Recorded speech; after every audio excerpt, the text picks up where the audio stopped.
had an exciting, fun, and safe long holiday weekend. And I have a dear friend with me, Mike, who has been on the call with us a couple weeks ago, and he is here to show us the open house strategy. Mike has been currently on the ground, boots on the ground, as a real estate agent, and doing very well. And he also is a accredited coach for a very long period of time. Lived in Hawaii for a long time, and now is back in the well, I can't say back in the U.S. He's you know, Mike, I totally forgot where you're at right now. Actually, Atlanta. I'm in Atlanta. Atlanta. Today. That's right. That's right. Hey, we're having our company event down in Savannah, Georgia, so we'll have to get together. Great. I'll fly to Atlanta and we'll maybe have lunch or something. So, all right, Mike, I'm gonna let you take it away. I appreciate you being here, and let's show us what you got, man. Great. Hey, guys, this is, Mike Stott from Your Coaching Matters, and, thrilled to be talking to the couple of hundred of you on the Agent Mastermind call. Just notes, if you have a question in your control panel, you should be able to ask questions, and Scott will get them through. But today's it's sort of just a fun day. No sales pitch, no anything. We're just going to talk about open houses. And, for those of you that don't know, I got my real estate license in 1980. I'm 52 now. I was one of the youngest people ever. I got my license 5 days after I turned 18, and I got my broker's license 2 days after I turned 20. So definitely like among the youngest real estate agents or brokers. And I've sold real estate in high volume all across Hawaii for 25 years. We moved to Atlanta 8 years ago. I worked with Mike Ferry for about 3 years. And then I've been actively selling and real estate coaching for the last 5 years. And I have to tell you, open houses were never my favorite thing. And what happened was, as we were preparing to go to work for Mike Ferry, my sister, who's a great real estate agent, still in Kailua, Hawaii, if you ever have a referral, send it to her. She came back, and she and her husband were going to buy Donna and I out from the Stott team. And they were there a year and a half early. And she came back, and her favorite source of business was open houses. And we actually went through, and I said, I can't stand open houses. She said, I love open houses. And we held the same 6 houses open over a period of 12 weeks. So she would do them 1 week, I would do them the next week. We'd go back and forth, we'd switch, we'd do all sorts of things. And she made 4 deals in those 12 weeks, and I made 0. And so I had to re-examine what I thought was important about open houses and why she got it to work and I didn't get it to work, if that's fair enough to say. Absolutely.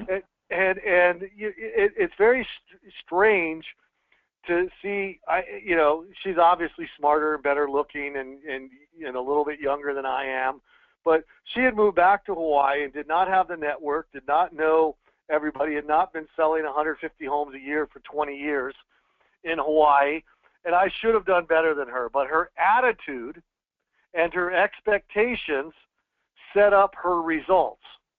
And conversely, my attitude and my expectations set up my 0 results.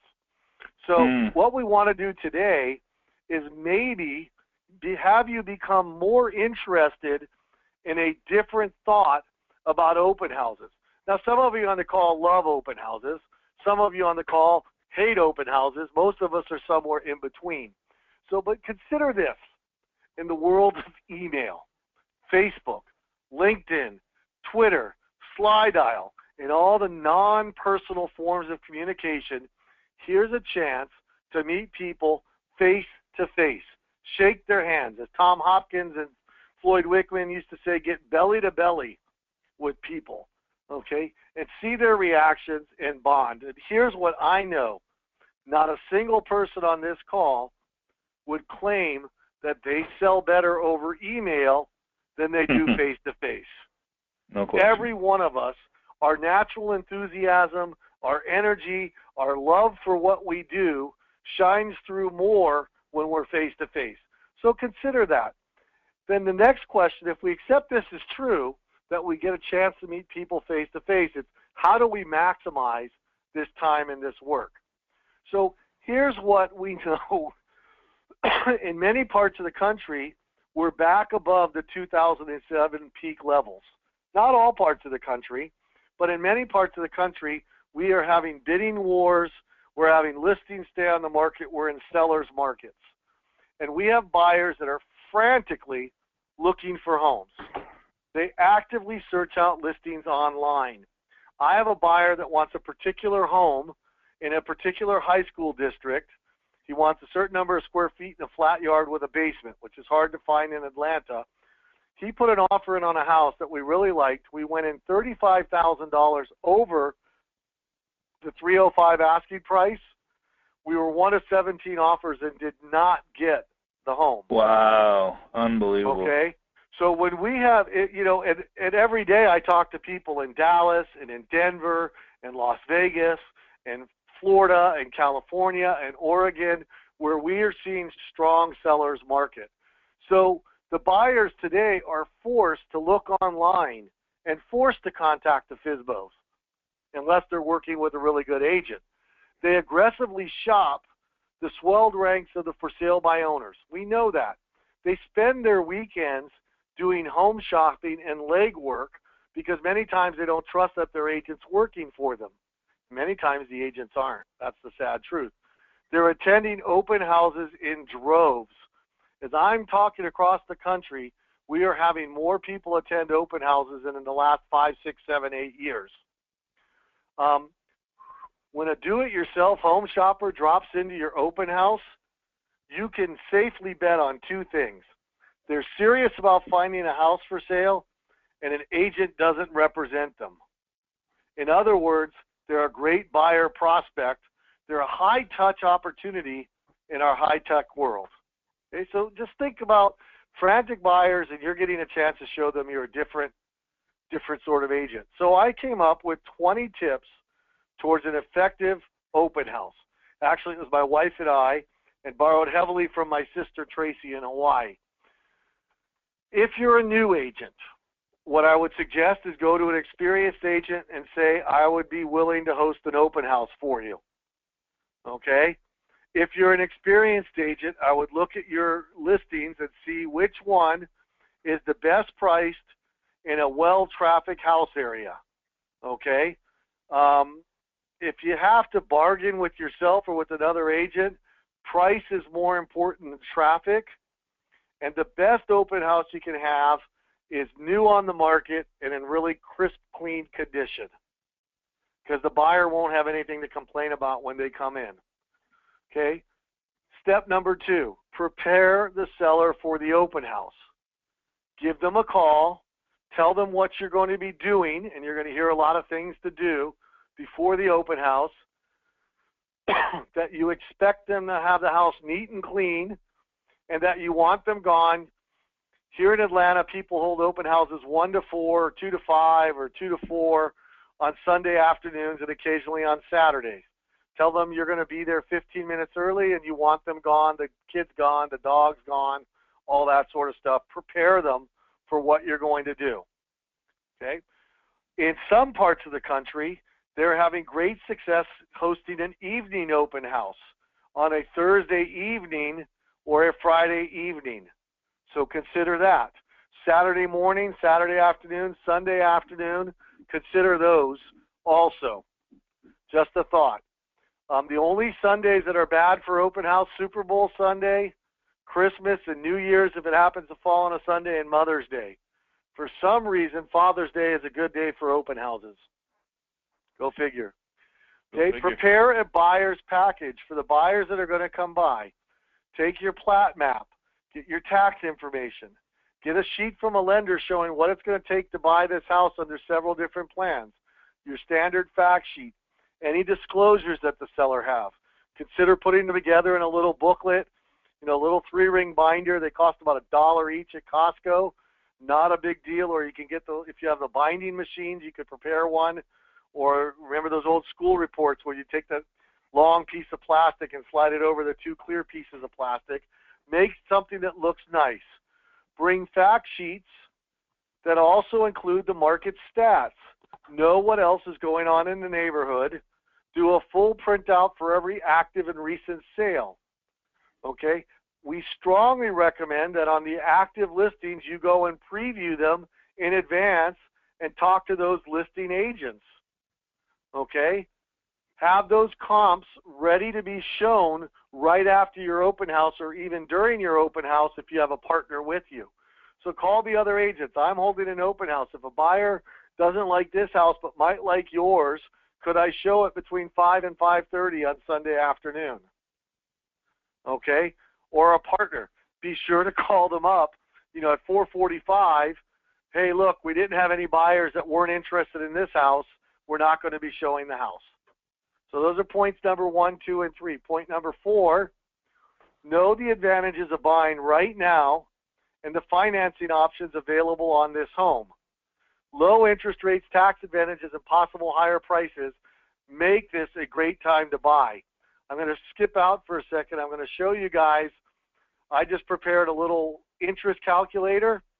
So if a house was $300,000 and the interest rates went from 3.75% to 4.5%, that changes the principal and interest payment by $131 a month. Doesn't sound like a lot, but over 360 payments or 30 years, that's $47,000. And in fact, the $300,000 house would have to lower $28,224 down to $272 in order to equal the change in the principal and interest payment. Unbelievable. How crazy is that? It's crazy, man. Okay, I love this right here. This is great. Yeah, so here's what's even better. What if the interest rates go to 5%? We're talking the house has to drop almost 16%. And if you're at 4% today, that 1% would have to equal a 12% drop. Scott, what I will do is I will send you this little spreadsheet if you can send it out to everybody. Is that fair? Yeah, what I'll do is I'll make it available with the recording and the PowerPoint underneath the link. Like I'll put a link underneath the recording. So just get with with your sponsor and you get a hold of you can get all this stuff. Great. Awesome. I mean, it's just something that you guys need to be able to be conversant with, because even a 0.25% rise in interest means the house would have to drop $9,000 in value to equal that $44 a month difference. It's crazy, but it's just numbers, and you guys need to use the numbers. Now, the formula is fairly complicated, but you don't have to do that. I tried to make it, fill in the loan amount, fill in the current interest rate, fill in the future interest rate, and everything else is automatic. So we'll send that to you guys just as a gift for being here today. But can you see how if you were with a buyer that's sitting on the fence saying, well, we're in no rush, well, you might want to be in a little bit more of a rush. What have the interest rates done in the last, 2 weeks? They've gone up 1/4 to 1/2 point. Okay? Ask your lender so go ahead. So you actually could say time is money. Oh, absolutely. Like we're no rush. Well, let me just show you something real quick. Yeah, just in case. And again, I tend to be obnoxious and sarcastic by nature, so I really have to soften things by asking questions. And so rather than just saying, you're an idiot, what are you thinking about? Just say, hey, have you considered what the potential rise in interest rates might do to your monthly payment and affordability of the house? And you pop that thing out and you show them, whoo, it's right there. Okay, get a lender to sit with you if possible. I have 2 or 3 lenders that I really like that provide me financing sheets. And, some of them want to sit and meet people. They're willing to do that. They'll buy refreshments. Just something to think about. Okay, I like this idea. Create a bulletin board. Go to IKEA or Home Depot and buy a bulletin board and post pictures of the house throughout the year or different events that they've had at the house. So, here in Atlanta, it will snow once every 5 years, but some of the houses look incredible when it's all white and snow. And so you might have that, and then you picture in the spring when the roses are out, and then in the summer when the kids are in the pool. You can put a lot of pictures there that will emotionally sell or appeal to the different buyers. This is especially helpful for those of you that live in a colder area. Show the gardens during the winter. Now we're in the summer, and it's not that critical, but next October, November, consider that. But again, just get a bulletin board. We bought one from IKEA. It's a sandwich board. It's a dry erase, a chalk on one side. I just bring it to the open house, and I take 15 to 20 pictures. and it's really something different that the buyers haven't seen at other places. Why am I not playing the slide? Just showing me. Okay, so advertise online. Most of our multiple listing services allow us to post open houses for free. Put it on Craigslist. Put it on your Facebook account. Now, don't be obnoxious and say, I'm super real estate agent. Just say, hey, I have the tremendous opportunity to sit in the Barrett Downs neighborhood this afternoon. Stop by and see me if you have any real estate related questions.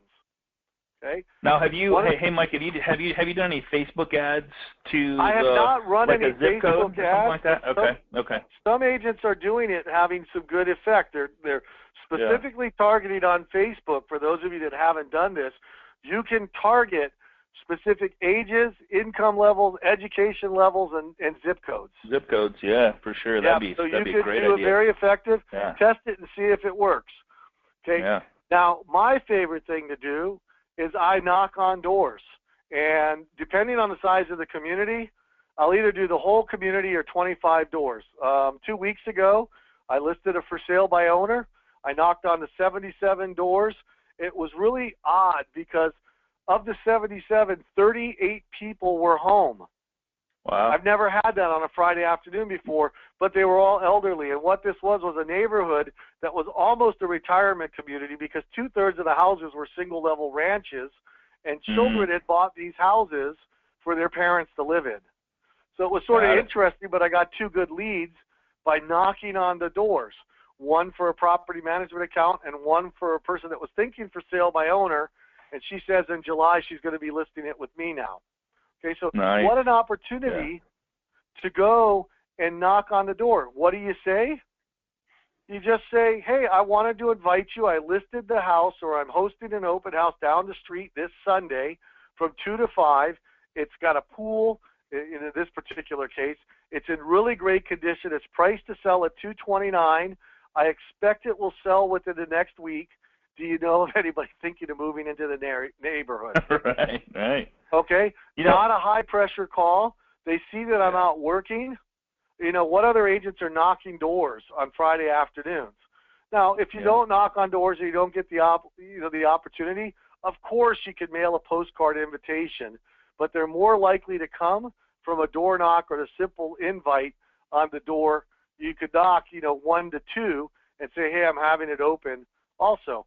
Now, people love to help. If you ask them a question they want to answer, and you can ask them, hey, can you tell people you know about it? Could you avoid parking right in front of the house because we're going to have a lot of traffic? And then ask them if they have any questions about the market to open up the conversation. And my wife and my sister love having a drawing. And the drawing doesn't have to be big. $25 Starbucks card will get a lot of attention in the neighborhood. A lot of attention. People will come by. Post it on the MLS, stop by, enter a chance to win a $50 this or a $100 that. Now, on my little listings, that's not a big deal, but on a $400,000 listing, would I spend $50 to generate some excitement and enthusiasm? You bet. You bet. Yeah. And if I had a lender, I bet they share with that cost. I realize you guys are lenders, and I'm telling lenders to spend money and spend time, but I bet most of you are working with partners that are hardworking and are willing to do creative things with open houses with you. Okay? Susan's asking a good question that fits right here. She says, do you do special neighbor open house, say between 11 and 1, prior to the actual open house of 2 to 4? It's a great idea. I have not done it, but I think it's a terrific idea. That's a great idea. I've heard some of my clients call it the nosy neighbor. There you go. And they say, hey, we're gonna have wine and cheese Friday evening. Stop by. Love that idea. Okay, so that's it. Make sure you put your little smiley face, your star, you underline, you write this down. Contact all the old expireds and the for sale by owners in the neighborhood or in the same school district and tell them you're having an open house. You call the old expired and you say, hey, Scott, it's Mike Stott, and I'm hosting an open, and they're both in the Sewell Mills School District. It's a 4-bedroom. I noticed your house, you tried to sell it a year ago, and I'm going to generate a lot of excitement. If I find a buyer that's not interested in this house but might be interested in yours, Have you given any thought towards reselling or remarketing the house? Absolutely. Okay. Right. I mean, either you're going to say yes or no. Great. Like, no, I'm not going to sell, or yes, I would, or yeah. What I'd like to do is stop by tomorrow to take a look at it so I can talk about it intelligently to the buyers. I promise you there's no sell. It should only take 15 minutes. Don't worry about cleaning it, because I look at 10 to 15 houses every week, and it will be just me. And then you go meet that old expired or the for sale by owner face to face, belly to belly, shake their hand, show them you're doing service and that you're working. How many other agents that had an open house in the neighborhood or are listed in a neighborhood ever called an old expired or for sale by owner? None. Yeah, probably. Zero competition. Yeah, okay. For sure. Put out lots of signs, guys. Lots of signs. I have one agent in California that puts out 70 signs. He pays two high school kids, and they're the little $5 signs that have his, open house, that's it, with an arrow. Lots of signs on Saturday. Why? It generates a lot of enthusiasm, and it generates traffic. I have never put more out than 10 signs, but that's a lot better than the 2 to 3 signs that I used to put out. And I get increased traffic. How do people find open houses today? They don't look in the Sunday paper, but if they're driving around, they're going to stop by if they're at all interested. Absolutely. This is my sister's tip. Put balloons out on the 3 signs closest to the house on Sunday morning. Okay. Balloons don't have to be expensive. We buy them at the Dollar Tree. So I'll buy 6 balloons. I'll spend a whopping $6. I'll buy a thing of cookies and a couple bottles of water or lemonade. I spend about $10, and it's all at the Dollar Tree. I put it out on a nice plate, nice cups, and you put it out. And you get the balloons out. There's something about those Mylar balloons flashing in the sun. It's like a fishing lure in the water. The shiny moving objects attract people. I don't know why, but I get more traffic when I put the balloons out. If anybody has a theory, let me know, other than the fishing lure. Okay? Yep. Post on Craigslist and Facebook the morning of the open house. Invite your friends and your buyers. Use your social media. Okay? Get there early and stage the home. My sister carries a spray bottle of Febreze. She says it's the best stuff for eliminating odors. Make sure you have lots of lights. She'll actually bring a couple of extra lights in case there's a dark room. Make sure you bring a chair to sit on if it's a vacant house. That's what my sister does. I'll tell you why I don't sit down in a minute. And be prepared to put away some clutter if you need to. I'm always amazed. I tell the owners, don't leave your watches out, don't leave jewelry out, don't leave cash out. 2 open houses ago, I sat, somebody had $500 sitting on their desk drawer. Crazy. It's like, I'm good, but I can't watch everybody, and that's just too much of a temptation. Right. So remove the clutter and the temptation, and that's something you might tell them as to what to expect. Okay, how do you get people to sign in? My favorite is I use my iPad, and I use Open Home Pro. For those of you that haven't used it, it's a simple little product. You use your picture of the property, and it asks for their name and their email address, and it verifies the email address right there. So they log in, and they put in a fake email address. It says, please use a real email address. It emails them a thank you note automatically and puts you in touch with them. And everybody sort of likes having, playing with the iPad. I don't know why. Right. It also works on your Android and all those things. But it's either free or $4.99. It's cheap. I just downloaded it. It's free. I can't find one that's paid, but this looks awesome, man. Yeah, and so use it, and you'll be able to get more sign-ins. Okay. And if you don't have it, you can always use the pencil and the pad and say, please sign in. And here's a question you get is, how aggressively do you require people to sign in? And if you get on a lot of these Facebook groups, that we're a part of, you'll have people that will be passionate saying, I will escort them physically from the property if they don't sign in. Well, I'm not that way. I will get it from 8 out of 10 people that come in. I will say, hey, my owners really want me to be able to follow up with potential buyers. If you have the name of your real estate agent, I can take that down. I promise you I won't hound them. But, some people just protect themselves, and they're not going to sign in. But you will get more if you use a program like Open Home Pro. Okay? I have a picture of sprinkly donuts. Do not serve things that can stain the carpet or the floors or that you're going to be cleaning up. Okay? I don't like those crumbly cookies.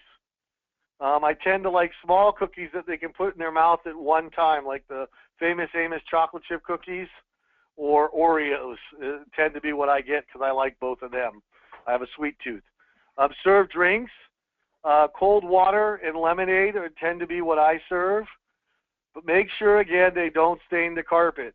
It encourages people to stay and have a conversation, especially if they have a child that they're dragging around with them. Giving a child some water or lemonade and a cookie, you've got a friend for life. Now, Tommy Hopkins used to train. For those of you that have been around a long time ago, he used to train and say, buy 2 pints of ice cream with no spoons and say, give these people, hey, thanks for coming by. Here's a pint of ice cream, with the idea that they'd have to go straight home and not look anywhere else, or else the ice cream would melt. Okay? You're going to be a great salesperson. And a great salesperson, I don't care who they are, always had an enthusiasm, and they were cheerful, and they asked for the business. Now, your enthusiasm doesn't have to be mine, the rah-rah cheerleader type, but your enthusiasm can be the quiet, confident, Bob Newhart style. Okay, if you look at different types of comedy, I'm probably more the Will Ferrell. Some of you are probably more Bob Newhart. Both are effective. Both can make a lot of money, but you got to be cheerful. You have to be pleasant. And you have to ask for the business. I always say ask one additional question than you're comfortable with. So you're at the open house, and they're getting ready to leave, and it's obviously been a house that's of interest with them. You can ask them this question. Some of you might want to write it down. What price would make this house too good of a deal to pass up? What price would make this home too good of a deal to pass up? Okay? When you ask that additional question, you have just gone from the realm of open house sitter to professional salesperson. And that question may not be the right one for everybody, but ask one additional question. What specifically are you looking for that this home doesn't have? If somebody's in and out real quickly. Okay? Ask that one additional question, and you'll be amazed at the conversations you get into. Because most salespeople stop, and they don't ask that sales question. Okay? I have to stand up, and I'm going to admit something here. I was probably 28 or 29, and I'm a high-energy go guy. And if I sit down, and there's music on, and the house smells good, and it's quiet, I fall asleep. It's just, I go to sleep. So I do not sit down at open houses and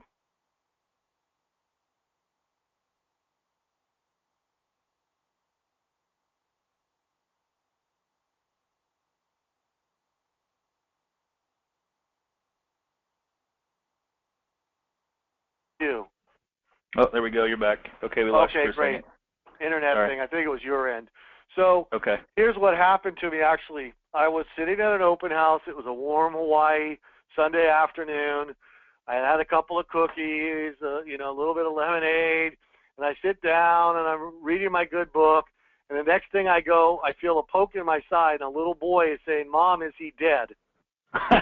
True story. Okay, so I recommend stand up and greet each attendee with this question. How long have you owned in this neighborhood? And they're going to say, oh, we don't own. We're just new to the area. We rent. You're going to start that conversation. And if they say, oh, I don't live here, you say, yet, with a big smile. And then you can go on to other questions. Do you own or rent now? How much are you paying? What made you come out and look at this house? and just ask 3 to 4 standard questions to get the conversation going. Do show them around. Okay, it doesn't mean you go and you say, this is the kitchen. Well, they already know what the kitchen is. But you could ask them a question. Were you looking for gas appliances or do you prefer electric? There you go. Okay, the master bathroom. Hey, look at that water fountain next to the toilet. Have you ever used one like that? For those of you who don't laugh, that's a bidet. But in Hawaii, I never saw one. The first time I ever saw one, I thought it would be a great water fountain for your dog or your cat or something. So do show them around, ask them questions. Hey, you notice the tray ceilings? Is that a touch that you like in your master bedroom? Okay, or this or that, or you could point things out. Like the house I just sold had a big walk-in closet that had extra storage sort of hidden away in a cedar-lined closet. You know, I just wanted you to be aware there's a cedar-lined closet back in the master bedroom closet as you're walking in the master bedroom, so they look at it. So ask those questions. Work with them. Use a drawing. We talked about this to get everyone to sign in and give full contact information. Most of our clients like a great gift basket. Okay, so they put a bottle of wine in, they put some crackers, you know, some candy, they get a basket, they wrap it up, they tie a balloon on it, and you can give it there. We were good friends in Hawaii with Wally Famous Amos, the chocolate chip cookie guy. He went to church with us, and we did, you know, some business together. And when he opened his new cookie business after Famous Amos, he opened a shop. He actually came to an open house and cooked cookies with me. Now, it was an expensive $1 million plus listing, but he cooked cookies all afternoon and was there. More people stopped by to see him, including a news crew that showed him cooking cookies and then took them to his new store, but showed the house for sale also on my sign. So who's a local celebrity that you could get for endorsement values, or a local restaurant or local food from a restaurant? The reason why my wife likes gift baskets is you can deliver it to them if they win at the end of the open house the next day, and if they don't sign in, they can't win. Just an idea. Okay, in case it's slow, sometimes an open house is slow, bring a list of prospects and hot leads to follow up with when you have those slow times, or even just your past client center of influence list. Tell them you're at an open house. If somebody walks in, I'm going to have to get off the phone quickly. I'll call you right back. If they're for sale by owner, how's your open house going? We're not having one. Oh, interesting. Okay. Let them know the hot leads you're working today and say, hey, you know, if you have a free chance, I think this house is comparable to yours in competition. You might want to stop by. There's a thought. Get a for sale by owner to come see you. There you go. Come see you. Leave a nice note for the owners of the house, letting them know how it went, and give them appropriate feedback. Now, I have poor handwriting, so this takes me some time. So I plan on being there an extra 15 minutes, because 10 minutes of it's going to be writing down the results of the open house. Okay, we had 3 potential buyers come by, 4 other lookers that were neighbors. Everybody commented on how nice your blank was, or people really like this or that. I put 2 of them in touch with the loan officer that was here sitting with me. I'll call tomorrow and follow up with them and let you know what positive we have coming from it. Thank you so much for allowing me to host your open house. Okay, a nice note. That stops them from calling you and saying what happened at the open house. Here's a great question from Melinda. Thanks for being here, Melinda. Okay. She says, how do you handle multiple visitors if you're showing guests around? Okay, and that's a hard point. That's why if you know it's going to be busy, if you're in a hot market, bring a partner. Bring a new agent, bring a lender, and you can use that partner in several ways. You can have them show around and you stay and greet.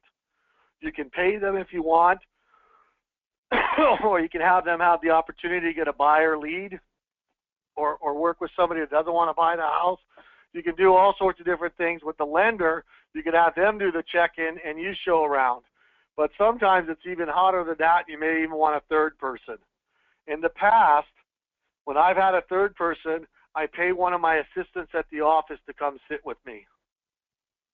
So it's a Sunday afternoon. I have 3 assistants I can choose from. Hey, I'll pay you $50 if you come sit the open house for 2.5 hours with me. Right on. Perfect. And it's a nice way to get to know them outside the office in a little more depth. Now, one of them is my daughter, so I know her, but the other one's not, so you can get to know her better. Okay?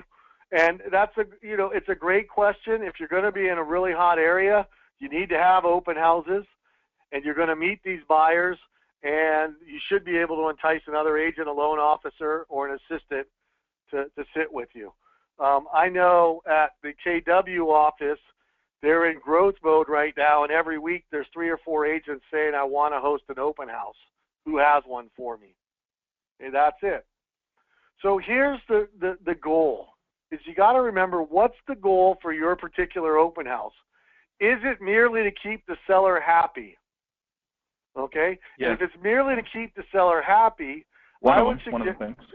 Yeah, one of the things, you might want to reconsider your pricing strategy and have a price reduction conversation.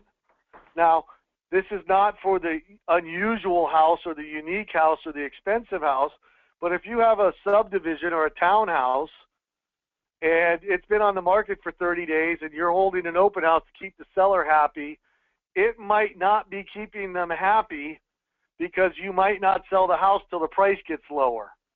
So what we do in this case is we do a fair trade item. I'll host the open house this Sunday. I'll invite all the agents to it. I'll do this, this, this, and this if you'll agree to lower the price from $329 to $309 or whatever it is. Okay? Are you using it to get them to have the house really nice and staged? I've held open houses before to light a fire under some sellers that take forever to get the house ready to get sold.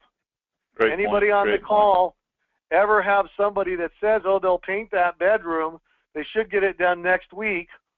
Well, they didn't get it done, and you say, hey, look, I'd like to host an open house this Sunday. Can you get it done this week? That could be a goal, to have it staged and really nice. Is it to find a buyer for the house? In a lot of our hotter markets, in the seller's markets, hey, you might as well not accept offers till you've had the chance to find a buyer yourself, so long as you can do dual agency in your office or designated agency. Okay? Or is the goal to find a buyer for another house? Okay? Oftentimes, I've held an open house, so I list a really great property Wednesday. I schedule the open house for Sunday. On Friday, I get 2 great offers. Do you still sit the open house? If I've got nothing else to do, I will, because I'm going to try to find buyers for other houses. They come in and they say, hey, I'm sorry, this one sold already. We accepted an offer this morning, but I had so many people saying to come by, I didn't want to disappoint them. But here's what I know is there were 2 old expires that are for sale by owner in the neighborhood. Are you looking in the neighborhood, or what are you looking for? Okay. Hey, what about, and I'm a big one about writing small checks to cash big checks. And for me, I think, 1, making the seller happy, getting more people to come and see the home. 2, getting to know the neighbors, because that's just more possible leads with face-to-face relationships. Why not? Have you ever done a cookout, like neighborhood cookout, open? I have one client in Southern California whose brother owns a taco truck, a fish taco truck. Beautiful. Ice cream truck, taco truck, yeah. Yeah, he pays the brother $200, and he says free fish tacos for the first 100, fish tacos. Wow, wow. And he sits out front, and everybody in the neighborhood comes. Oh, wow, yeah, heck yeah. How about you get the ice cream man to come and park, and you give $1 ice cream away to 100 people? Even if you know what, and I'm thinking, I go farther than that. It's like, okay, do I even need an open house to get to know the neighborhood by doing something like that? You don't. I mean, you could literally build a database. So for all the new agents or agents that are struggling a little bit, it's all about relationship marketing, right? It's all about our database. So how do you build database? How do you farm an area? How do you get to know people? Open house is one way, and in somebody else's listing if you don't have any listings. 2 is, man, why not put a ice cream truck, like run the ice cream truck up and down the road, and you gotta I don't know, sign in to have a drawing to get a free ice cream cone. You know what I mean? Or a cookout or taco truck or all that fun stuff. Here's what you know, and the coaches at Your Coaching Matter, we know real estate is not a science; it's an art form. And different parts of the country are going to do different things. Different agents are going to do different things. But when you can be enthusiastic and you can be cheerful and you can be passionate about whatever one or two or five of these tips that you want to use, it's going to increase your business because that shows through. Okay, so are you going to meet potential sellers? Okay, here's a script, and then we'll open it up for questions if you have any. Is, you know, if you're calling through the neighborhood, because for many of us, we're busy.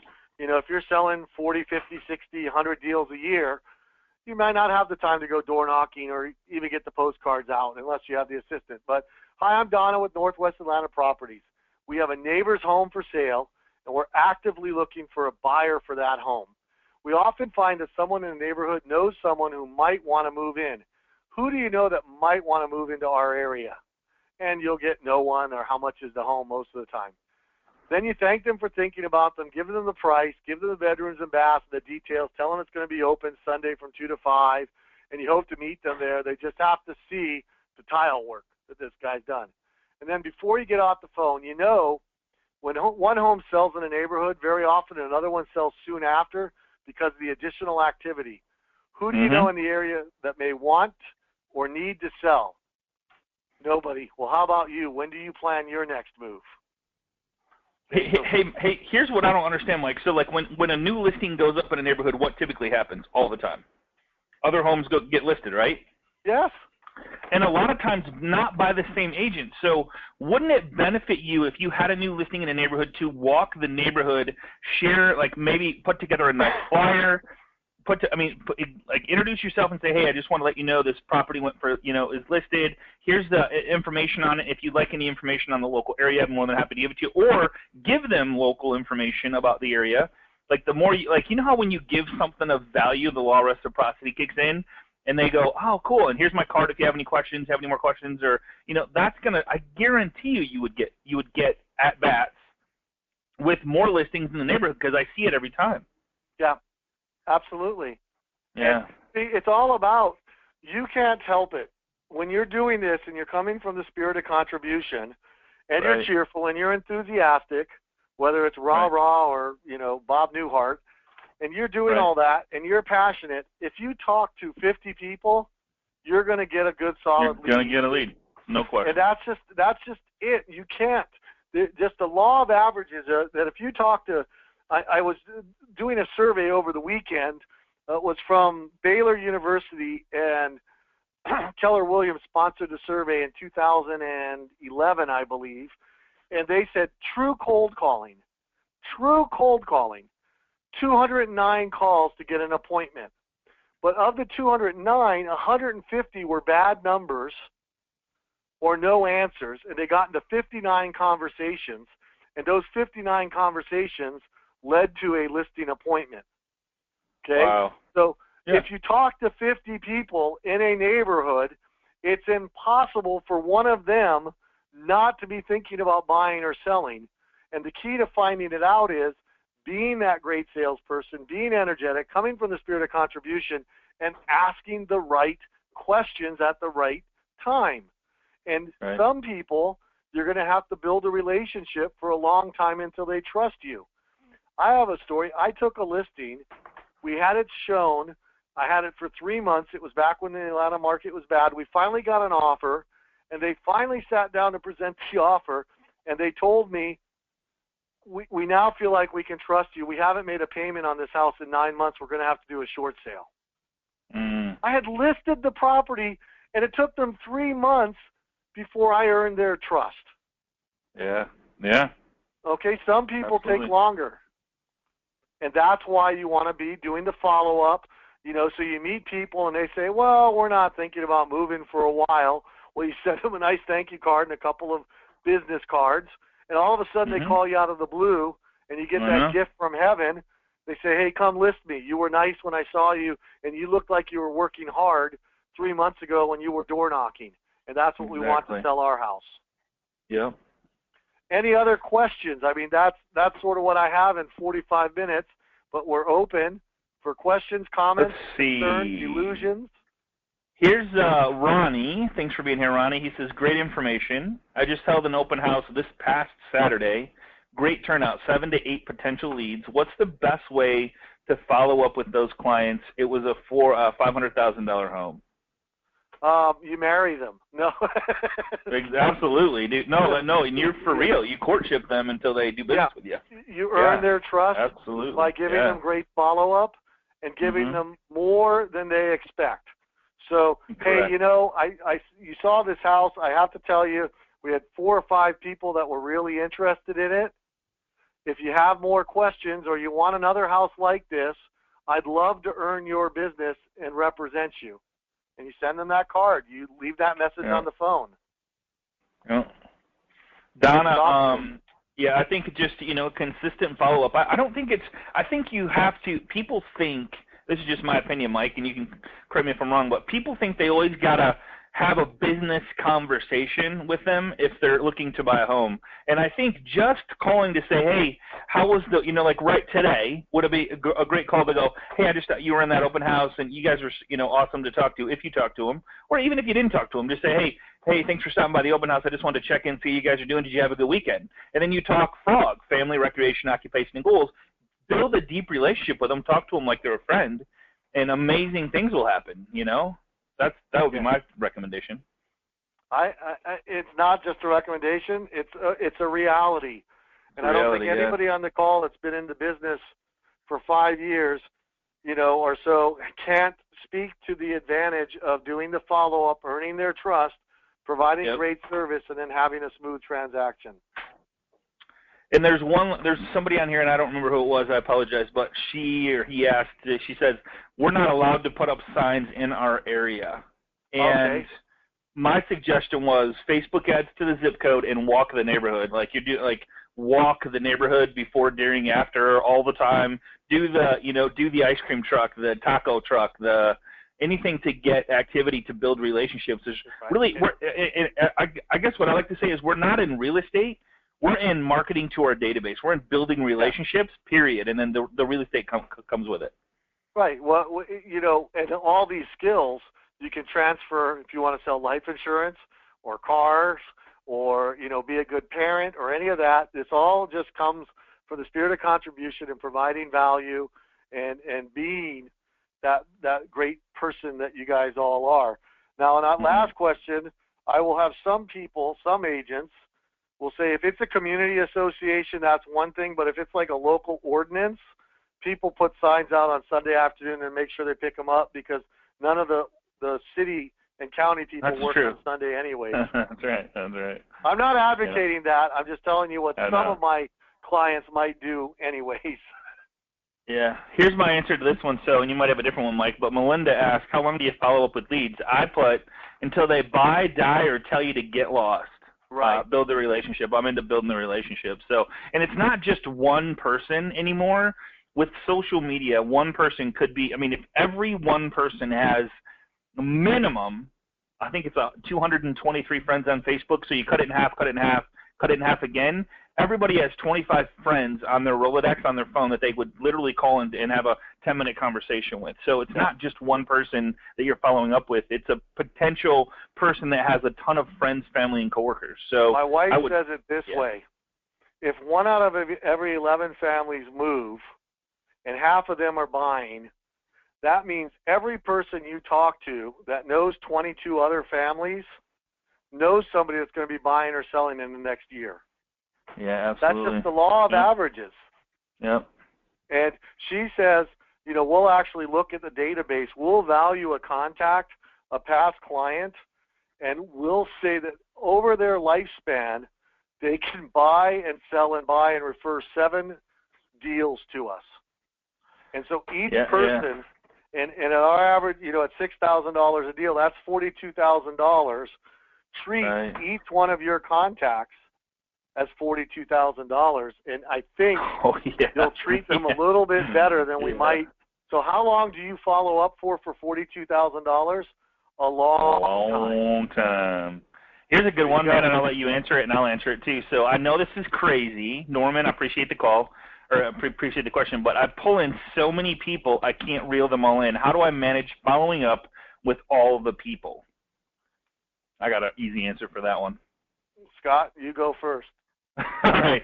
So I would say I always like to go, okay, what is the best use of my time? And if you can't handle all the leads, I know a lot of people that would be more than happy to do it for you, like as far as hiring somebody to do whatever it is you need to do. And either that or farm out everything else if you're except for the depending on how your follow up. It could be email, it could be phone call. We have a system where we do email a month and then phone call every 3 months, and depending on if they're hot, it would be every day. But so I would absolutely positively hire somebody, and it's not about what it's going to cost you to hire somebody to do that. It's what it's going to cost you not to hire that person. Right. So you don't look at, okay, it's going to cost me. Yeah. If you ever hire an assistant or an employee and they're not a profit center, you're doing something wrong. Exactly. They should bring you money, not cost you money. Well, not only do they bring you money, but they free you up so that you can bring the business money. Correct. So I have two great assistants sitting right outside my office right now. They can hear me. They're waving at me. We tried to soundproof my new office, but the glass door doesn't soundproof it. But I have two great assistants, but I can pay them enough money so that I can go do $200 an hour work. Absolutely. Okay? Absolutely. Other agents would say, hire a buyer's agent and refer all the buyer leads to them on a 60-40 split. You keep 60, they keep 40, or you keep 40 and they keep 60, depending on what you do and how you do it. Then all of a sudden, your job is to coach them to make sure they're doing good follow-up and providing great service, and so that those buyers will thank you for putting you in touch with that assistant. That becomes your job, but it becomes a way to not have to handle all those leads. Yes. So a lot of people are asking, how do we get the replay? How do you get the PowerPoint? There's Mike's been on with us a couple weeks ago. I'll send you the PowerPoint, and I'll send you the Excel. Yep. So contact the loan professional that sent you the invite to the class, and he'll get you the last 8 of the classes, PowerPoints, anything that Mike has thrown at us, anything that anybody else has thrown at us, you'll have access to. So I appreciate you guys being here. Let's see. Hey, here's a good one, Mike. What CRM system do you use to follow up with? Or do you use a CRM system? We use Wise Agent, which is an online. Okay. There's 50 out there that are great. Top Producer, Market Leader, Realty Juggler. I'm sure I'm forgetting 5 or 6 others that our clients use. The best CRM is the one that you'll use every day. Yeah. That's it. There you go. It doesn't matter which one it is. You have to use Just one. Use it. I'm telling you, no joke. You don't get a CRM, you might as well get out of the business, because you'll never create a business that's sellable or duplicatable until you can prove it to other people. Yeah, and here's the thing. It's like whatever you don't do or are not doing, put someone in place to do just that. Like, for example, if you know you won't run your CRM system, hire somebody just to run your CRM system, and hire them to do other stuff. But if somebody came in every day for an hour, and people are on this call going, there's no way someone would work for an hour a day. Well, if you put the ad out there, say I need somebody an hour a day to run my CRM system, and somebody answers that ad, guess what? That's what they need, or that's what they want. That's what they have time for. So don't cut yourself short when you say nobody will work for an hour a day, because maybe they know that if they're really good at other stuff, that is their foot in the door with a top producer. And if they, again, it's the whole mindset there. Underestimate the creativity of other people. I have a bookkeeper that I pay for 4 hours a month. Yes. That's all she needs. Yes, that's it. She bookkeeps for other people also. But I consider that an advantage. So she comes into my office for 2 hours, and then she does 2 hours remote. She charges me $96 an hour or something like that. Pay her $400 a month. It's the best money I spend, because I'm with her for 2 hours, but it frees me up for 5 or 6 hours. Absolutely. And if you have people in your office, Yeah, exactly. I don't do it right. And if I miss a day, guess what? Now I'm a day behind, and then next week I miss a day. So, what if, I mean, if you're in an office with a bunch of people and get 7 or 8 people to go together, and like you could each have that person come in for an hour each, and they got a full-time job, and all they did was CRM system, it would be that would totally, absolutely, positively make you money. Because now you're sending out the emails. You could even have them, we did a phone burner class, which we probably need to do again, how to use phone burner to connect with a person every, I don't know if you use phone burner, Mike, or something similar to that. I know the guy who wrote it is Chad Wilson. Yeah. So yeah. Amazing program. So, hey, Mike, I sincerely appreciate you being here. I know you're busy. I know you need to get out of here. Thanks so much for sharing the open house strategy you have. I heard rumors that you're going to be back on the 16th of June. I believe it's the 16th, to show us your expired, how to market to expireds and land expireds. And we sold, I don't know, course? 100 plus copies of the FSBO course. Yeah, we had about 25 or 30 people say, what do you have for the expireds? And I said, well, in fact, I've just rewritten it and updated it, and you guys will be real excited. Just a sneak 30 seconds on it is FSBOs are my passion. I love them. But I have a woman from Philadelphia who coaches with us that does 38 for the last 9 years. She's averaged selling 38 expireds a year. 38 expireds. That's amazing. She'll be on the webinar also telling us what she does. So it's going to be a good one. She'll be on with us? Yep. Oh, gee, I didn't even. So June 16th. Put that in your calendars if you want to know how to market to expireds. We're going to have somebody that actually has landed 36 expired listings every year for a long time. So that's great news, man. Appreciate that. Go get it, buddy. I know you got to go. All right. Thanks so much, everybody. Thanks so much, Mike. I appreciate you being here. And if you're joining us for the first time and you're not part of our Facebook group, it's facebook.com/groups/agent mastermind. And you just got to be an agent to get in. It's an awesome group, a lot of interaction. And just know if you ask questions inside the group that only people inside the group see the question, not your friends and family, so don't have to worry about it. Don't be shy. We can't help you if you don't ask the question. So, again, I appreciate everybody here. Appreciate being part of your life, and honored to be a part of your life. And, Mike, thank you again, and we'll see you same time, same place next week on Agent Mastermind. Everybody, take care. Bye-bye. Bye-bye.